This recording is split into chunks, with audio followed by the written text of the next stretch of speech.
Hello, I'm Brian Farrell, and welcome to PACE IT's Introduction to Wireless Networking. Today we're going to be talking about wireless network standards, and then we're going to move on to encryption for wireless networking. There's a whole bunch of technical information to cover, so let's go ahead and begin. And we're going to begin by talking about some wireless network standards. Now, wireless networking standards are established by the 802.11 Committee of the Institute of Electrical and Electronic Engineers, the IEEE. Quite often, we use the term Wi-Fi to describe an 802.11 network. Now, this is technically incorrect.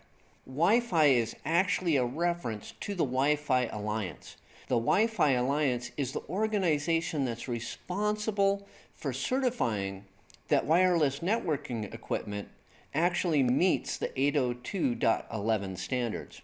Wi-Fi has become synonymous with the wireless local area network in the English language. So if you hear Wi-Fi, no big deal. Just remember that it is a reference to the Wi-Fi Alliance, not necessarily to the 802.11 standard.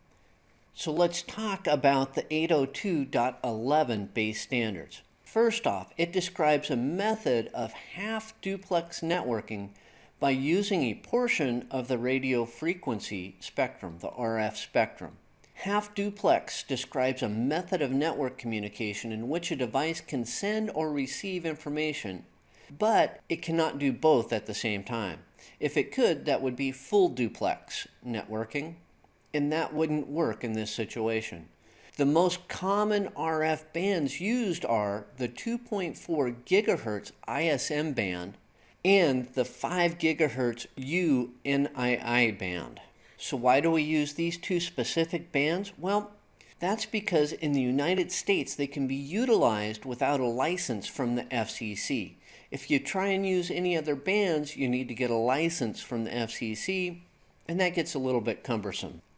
So now let's move into more detail on the 802.11 standards. If you need to pause, that's okay. I'll understand.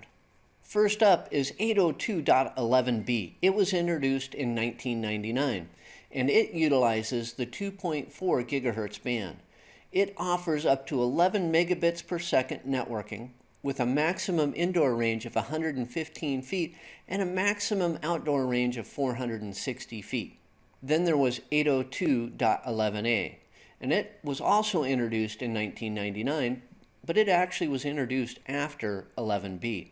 Now it utilizes the 5 gigahertz band and offers up to 54 megabits per second of networking with a maximum indoor range of 115 feet and a maximum outdoor range of 390 feet.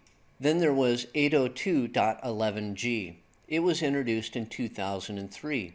It utilizes the 2.4 gigahertz band and offers up to 54 megabits per second networking with a maximum indoor range of 125 feet and a maximum outdoor range of 460 feet.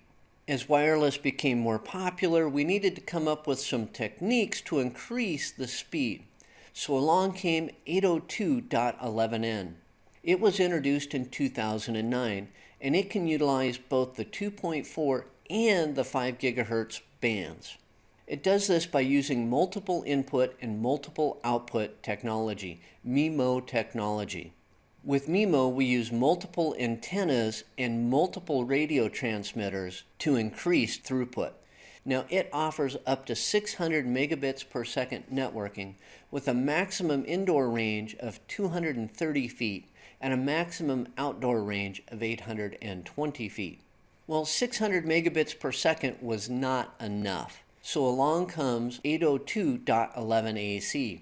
Now this was approved in January 2014, and it only utilizes the 5 gigahertz band.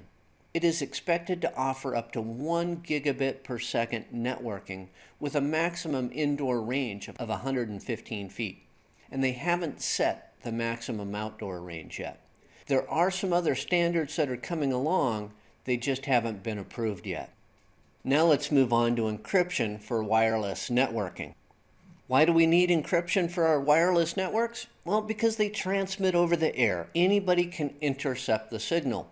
So for security, we should encrypt our wireless networks. So that brings us to the encryption standards for the 802.11 network. First up is WEP, Wired Equivalent Privacy. Now, it was introduced in 1999. It works by using a key and the RC4 algorithm.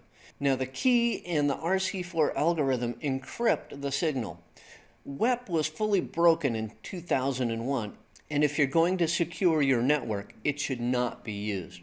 WEP was replaced by WPA, Wi-Fi Protected Access. Now, this was introduced in 2003 as a stopgap measure. It was never intended to have a long life. But WPA was designed to be backwards compatible with equipment that could use WEP.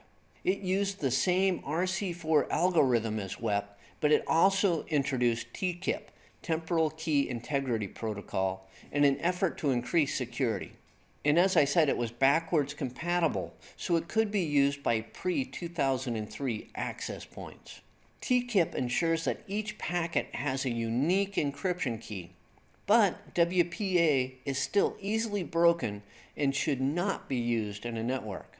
Its replacement was WPA2, Wi-Fi Protected Access 2, which was introduced in 2004.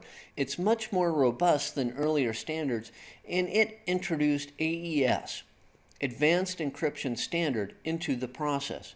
AES is a symmetrical encryption standard, which means that both ends of the channel use the same key to decode the transmission. AES is very hard to break. AES is the current standard and has been accepted worldwide as an encryption standard. Now, because wireless network traffic is broadcast over an unlicensed band, wireless networks tend to be less secure than wired networks. Always make sure when you're setting up a wireless network that you use the proper encryption standards. Never leave your wireless network unsecured. Also, when you're using a public wireless network, be sure to use care and caution. You can never be positive just how secure it is. So I would recommend never sending sensitive information over a public wireless network. Now that concludes this session on the introduction to wireless networking. We talked about wireless networking standards, and then we moved on to encryption for wireless networks.